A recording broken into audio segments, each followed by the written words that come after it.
대화형 인공지능 챗봇 챗GPT 열풍이 전 세계를 뜨겁게 달구고 있습니다. 우리 증시도 예외는 아닌데요. 인공지능이 우리의 삶과 산업을 완전히 바꿔놓을 것이란 기대감에 투자자들은 수혜주 찾기에 분주한 모습입니다. 하지만 일각에선 과도한 투자 열기를 경계해야 한다는 목소리도 나오고 있는데요. 증권부 조은하 기자와 자세한 이야기 나눠보겠습니다. 안녕하세요. 예, 조 기자, 챗GPT 열풍이 정말 대단한데 투자자들은 수혜주 찾기에 아주 열정을 하고 있습니다. 챗GPT를 개발한 오픈AI가 상장사가 아닌 만큼 이 오픈AI와 협력하는 기업들이 주목을 받을 수밖에 없는데 먼저 어떤 곳들이 있는지 짚어주시죠. 네, 일단 챗GPT의 수혜주는 여러 측면에서 좀 바라봐야 할 것 같습니다. 일단은 개발사인 오픈AI가 상장을 하기 전까지는 오픈AI와 협력하고 있는 이런 기업들을 좀 주목해봐야 할 것 같은데요. 일단 대표적인 곳이 엔비디아입니다. 오픈AI는 이런 대규모 연산을 처리하기 위해서 엔비디아의 그래픽 처리 장치, GPU라고 하죠. 이런 것들을 사용을 하고 있는데 이거 관련 제품만 지금 1만 개 이상을 지금 사용하고 있다고 해요. 그래서 이에 힘입어서 요즘 엔비디아 주가가 그렇게 많이 올랐잖아요. 네. 최근 6개월 사이에 지금 약 50%가량 오르면서 지금 주가 보니까 235달러 정도, 그 정도에 달할 정도입니다. 이렇게 되면 또 자연스럽게 엔비디아와 협력하는 업체들도 좀 살펴볼 필요가 있겠는데요. 엔비디아는 SK 하이닉스와 또 협력을 하고 있는 모습이고요. 또한 이런 오픈AI에 투자한 곳들도 좀 주목해 볼 필요가 있습니다. 오픈AI는 이 창업할 때 초기 투자금으로 약 10억 달러 이상의 자금을 조달을 했는데요. 그 이후에도 좀 꾸준히 다양한 대형 투자사들로부터 자금을 유치를 했는데요. 대표적으로는 마이크로소프트가 있겠고, 아마존, 인텔, 또 세일즈포스, 코슬라 벤처스 이런 기업들이 있습니다. 모두들 다 최근 주가가 많이 급등하고 있는 그런 곳들이기도 하고요. 예. 이 챗GPT를 활용한 비즈니스들이 이렇게 커지면 확실히 다양한 투자 기회들이 생길 수 있을 것 같은데 이 챗GPT가 주목을 받으면서 빅테크들의 경쟁이 굉장히 치열해지고 있습니다. 현황을 한번 짚어주시죠. 네, 이런 빅테크들이 이런 챗GPT 형상의 시장에도 초거대 AI를 기반으로 한 생성 AI 이런 시장이 본격적으로 굉장히 뛰어들고 있습니다. 마이크로소프트가 일단 오픈 AI와 협력을 하면서 치고 나가고 있는 그런 상태고요. 그리고 여기에 구글이 이제 부랴부랴 람다를 선보였고 그래서 검색 시장에서 입지를 굳히겠다 이런 의지를 보이고 있죠. 여기에 메타도 라마를 공개하면서 참전을 했는데요. 사실 메타는 이 메타버스에 주력해왔던 상황이어서 AI 연구개발 부분에서는 좀 뒤처져 있다 이런 평가를 받아왔었는데 이번에 오픈소스 형태로 연구자들에게 라마를 지원하겠다라고 나서면서 관심을 받고 있는 그런 모습입니다. 예, 약간 3파전 분위기가 되어가고 있는 것 같은데 우리나라 기업들도 이 초거대 AI에 투자하고 있죠. 네, 어제 네이버가 네이버 개발자 행사를 열면서 좀 주목을 받았었는데요. 거기서 한국판 챗 GPT를 선보이겠다. 바로 서치 GPT를 출시하겠다라고 밝혔었죠. 예. 여기에 또 카카오도 한국어에 특화된 언어 모델인 코 GPT 그리고 그림을 그리는 AI인 칼로를 개발을 하고 있고요. 이 중에 코 GPT를 활용한 서비스를 올해 안에 내보내겠다. 이런 계획을 발표하기로 했었었죠.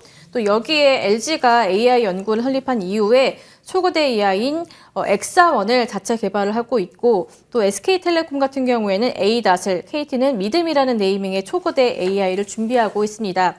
일단은 결과물이 좀 나와봐야 알겠지만은 이런 초거대 AI를 제대로 가동을 하려면은 천문학적 비용이 들지 않나 이런 이야기들이 나오고 있거든요. 단순히 확보한 이런 비정형의 데이터만 많다고 해서 좋은 결과물이 나오는 게 아니기 때문에 일단 이런 방대한 데이터와 함께 알고리즘을 고도화해야 하고 또 여기에 고성능 반도체 그리고 클라우드 컴퓨팅 인프라 이런 것들이 뒷받침이 되어야 합니다. 모두 막대한 비용이 들어가는 그런 분야인데요. 지금 선두로 치고 나오고 있는 오픈 AI조차도 비용 부담 때문에 지금 유료화를 하고 있는 상태이다 보니까 이들의 자본력을 바탕으로 한 싸움이 어떻게 될 건지 이것도 관전 포인트가 아닌가 싶습니다. 네, 이렇게 인공지능 기술 기업들뿐이 아니라 인공지능이 다른 산업과 결합이 되면 또 다른 투자 기회가 생길 것 같은데 어떤가요? 네, 증권가에서도 이 챗GPT를 중심으로 한 비즈니스들이 많이 만들어질 것이다. 이런 이야기들을 하고 있습니다. 뭐 예를 들어서 챗 GPT를 활용한 챗봇 서비스라든가 또 아니면 음성인식 기술을 개발한다거나 뭐 온라인 광고부터 콘텐츠 굉장히 다양한 분야에 쓰일 것으로 기대하고 있는데요. 다만 이런 챗 GPT를 탑재를 한다라고 해서 이 모든 서비스가 다 성공한다. 이거를 입증을 하는 건 아닙니다. 그래서 좀 더 지켜봐야 될 것 같고요. 관련해서 인터뷰를 준비해봤습니다. 비즈니스로서의 가치가 있는 하나의 핵을 걷다, 챗 GPT가. 지금부터는 이제 옥석 가리기가 할 텐데, 이제 그런 부분에서 인공지능을 하는 그 비즈니스 모델에 대해서, 이제 기업들이 이제 성장할 수 있는 기반이 됐다. 예, 이런 큰 기업들 외에도 국내 증시에서 요즘 챗 GPT 수혜주로 뜨는 중소형주들이 많습니다. 어떤 것들이 있나요? 예, 지금은 성장 기대감에 덕분에 지금 중소형 기업들이 좀 주목을 받고 있는 것 같아요. 일단 지금 주목받고 있는 이 챗 GPT 같은 경우에는 좀 성격을 좀 봐야 할 것 같은데요. 현재 이런 기존 AI 모델과는 다른 유형으로 스스로 방대한 데이터를 해석도 하고 추론도 하고 또 맥락을 이해하고 대답하는 굉장히 범용적인 성격의 AI다, 제너럴 AI다라고 말을 할 수가 있습니다. 반면에 기존 국내 중소형 그런 AI 관련 기술 업체들이 내로우 AI라고 하죠. 이 특정 분야에서만 뛰어난 굉장히 좁은 범위의 AI 기술력을 갖고 있거든요. 뭐 최근 주목받고 있는 뭐 솔트럭스라든가 뭐 코난 테크놀로지 이런 기업들이 여기에 해당된다라고 볼 수가 있습니다. 문제는 이런 기업들에 대한 투자 열기가 너무 과열되어 있다라는 건데요. 이 코난 테크놀로지 주가만 해도 지난해 10월만 해도 한 1만 원대 정도밖에 안 됐었거든요. 근데 연초부터 주가가 급등하더니 오늘은 장중 15만 원이 넘을 정도로 굉장히 많이 올랐었어요. 근데 이러다 보니까 지금 한국거래소가 투자 경고 종목으로 지정해둔 상태입니다. 예, 이렇게 주가가 갑자기 급등하면 기업 입장에서도 사실 부담일 수밖에 없겠는데요. 확실히 갑자기 수혜주로 묶이면서 주가가 급등한 곳이 앞서 말한 뭐 코난 테크놀로지, 솔트룩스 말고도 굉장히 많거든요.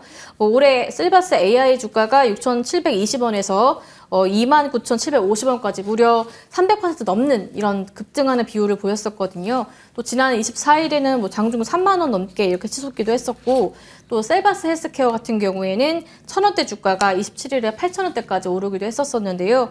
이 거래소는 이들 기업도 이제 코난 테크놀로지처럼 지금 투자 경고 종목으로 지정을 한 상태고요. 지금 이렇게 수혜주로 묶이면서 뜨는 종목들을 좀 보면은 AI 기술 기업인 거는 맞습니다. 근데 문제는 이 기업들이 이 챗 GPT처럼 생성 AI를 하는 곳이냐 이거는 또 아니거든요. 게다가 셀바스 헬스케어 같은 경우에는 의료진단 업체이기 때문에 더더욱 관련성이 없습니다. 사실상 국내 중소형 기업들 중에서 생성 AI를 하는 곳은 없다라고 보시는 게 맞을 것 같고요. 이렇다 보니까 이제 기업 입장에서도 좀 부담스럽다 이런 이야기가 나오고 있습니다. 최근에 그 주가가 같이 수혜주로 묶이면서 올랐던 코스닥 종목 상장사의 한 임원분께서는 이런 이야기를 좀 하시더라고요. 이러다가는 자기네가 제2의 알체라처럼 되는 거 아니냐 이런 이야기를 하셨어요. 사실 재작년이죠. 이 알체라가 메타버스 관련 기업으로 묶이면서 주가가 엄청 올랐었다가 우리는 관련이 없다라고 말하면서 다시 또 폭락하는 그런 사례가 있었었는데 지금 이들 기업들도 지금은 챗 GPT로 많이 주목을 받고 있긴 하지만 이게 거품이 꺼져버리면은 너무 주가가 또 떨어질 테고 또 그러면 관련 피해를 보는 투자자분들이 생길 테고 해서 입장을 밝히기도 굉장히 곤란하다라는 이야기를 하시더라고요. 이런 걸 봤을 때는 인공지능 기업에 정말 투자를 하고 싶은 장기적으로 보고 싶은 분들은 길게 투자를 하셔도 괜찮겠지만 챗 GPT 여기에 투자를 하고 싶다면은 이 기업이 정말로 관련 기업이 맞는지 좀 살펴보고 투자를 하시는 게 좋지 않을까 싶습니다. 이럴 때일수록 수혜주 열풍에 휩쓸리지 않고 말씀하신 것처럼 면밀한 검토 후에 투자를 결정해야 될 것 같습니다. 오늘 말씀 잘 들었습니다.